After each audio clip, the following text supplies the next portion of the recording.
Depois de divulgar a nova meta fiscal em 159 bilhões de reais para este ano, a equipe econômica do presidente Temer passou a se preocupar com a repercussão política do rombo. Congressistas já destacam que o novo limite de gastos não dá espaço para imprevistos. Mas quem explica melhor esta situação e coloca aqui um questionamento para os nossos debatedores é a Denise Campos de Toledo. Olá, Denise.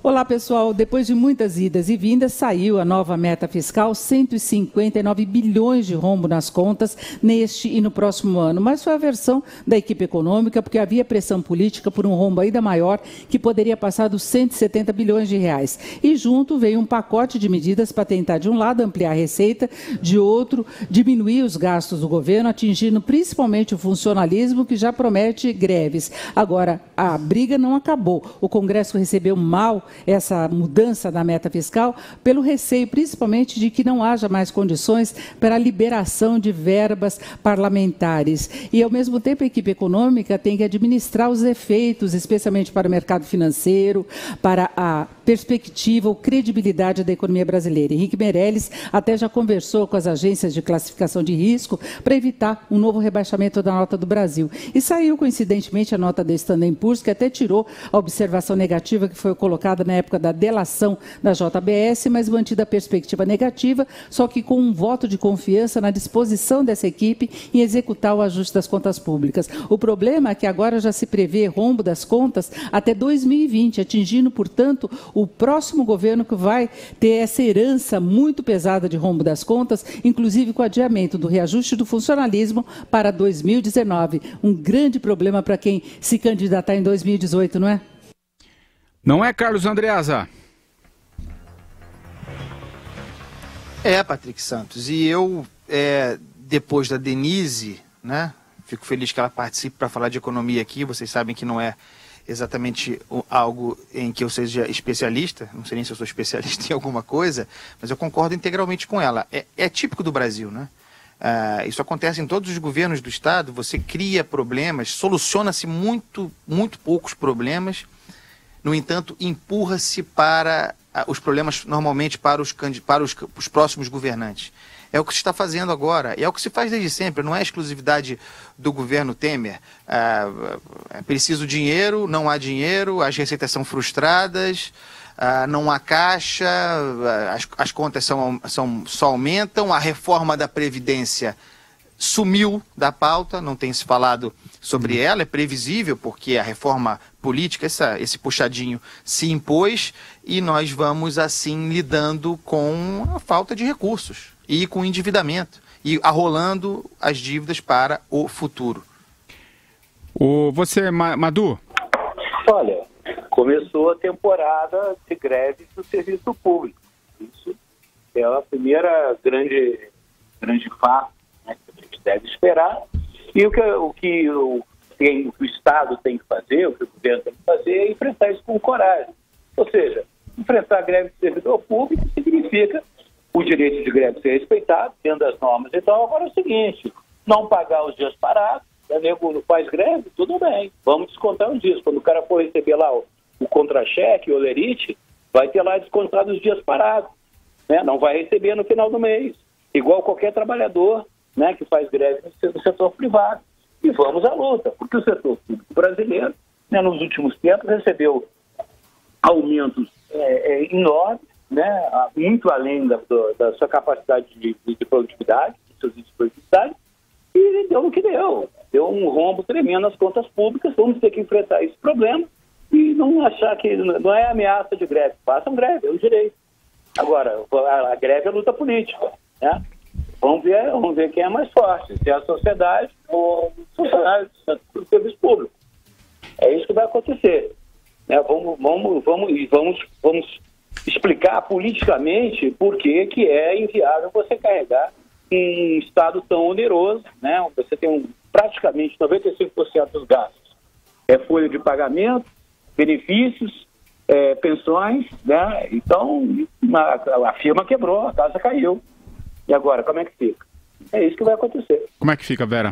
Eu acho que o que esse episódio da mudança da meta fiscal tem de mais grave é mostrar que um dos principais atributos que havia para esse governo, um dos únicos talvez, para diferenciar esse governo do governo Dilma Rousseff, que era o fato de ter uma equipe econômica com credibilidade, uma equipe econômica que se imaginava que sabia o que estava fazendo, que ia trazer de volta racionalidade, razoabilidade, eficiência à execução, principalmente do fiscal, que é o que está pior depois da passagem da nuvem de gafanhotos do PT pelo governo, isso se esvaiu. O Henrique Meirelles sai totalmente com a sua credibilidade arranhada desse episódio.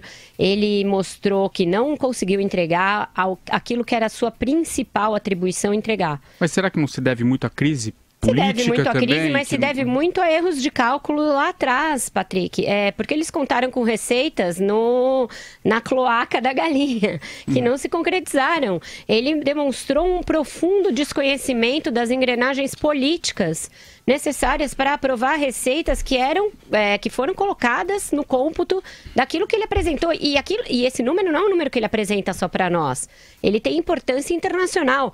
Ele é aquilo que o Brasil está dizendo ao mundo que vai performar em termos de economia. É gravíssima a revisão. Por isso mesmo eles se enrolaram nesse espetáculo meio dantesco, aí, meio filme B. Sai hoje, sai amanhã, o número é tanto, porque é muito ruim ter de fazer. A alternativa para isso era pedalar, como a Dilma. Mas você rever a meta é uma capitulação. É você dizer, olha, eu não consegui fazer o meu dever de casa. E por quê? Porque eles contaram com uma reoneração que não aconteceu, contaram com um refis que virou uma lambança. Tudo bem, isso não é culpa da equipe econômica, mais ou menos, até a página 2. Cabe sim a equipe econômica ter uma interlocução com o Congresso, e eles têm essa interlocução na figura do presidente da Câmara, para fazer com que a pauta econômica avance. Essa é a principal missão do governo Michel Temer. Ele não está lá pelos seus lindos olhos, pela sua popularidade, pelo seu brilhantismo como orador, nada disso, muito pelo contrário. Ele está lá porque a Dilma caiu por absoluta condição de tirar o país do buraco. E ele vai mostrando que não tem. Além da revisão da meta desse ano, foi revista a meta de 2018, 19 e 20.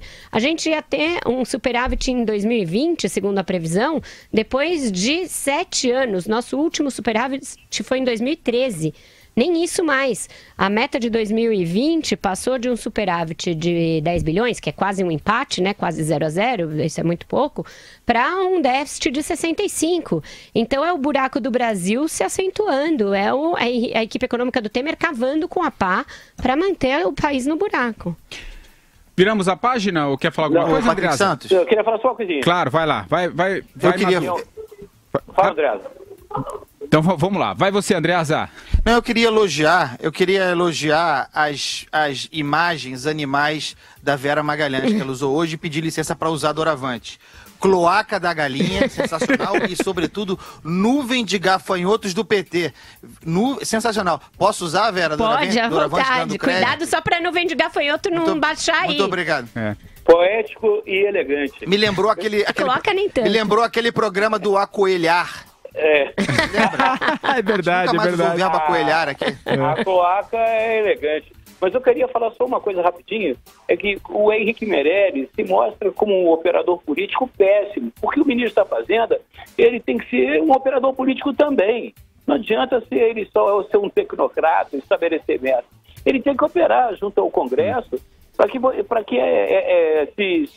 o Congresso ajude a realização dessas metas. Ele tem que operar junto à sociedade, tem que operar junto ao executivo. E o Henrique Meirelles, com aquele ovo na boca, tem a menor capacidade de operar politicamente. Da cloaca direto para a boca, é isso?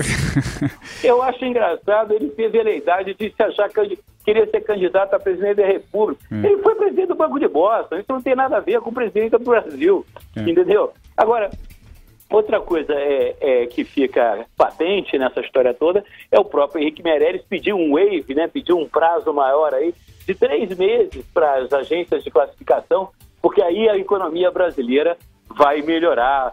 Vexatório, né? Meses. É ridículo. É vexame. Esse cara é um panaca. Vamos botar outro ministro. Saudade do Pedro Malan.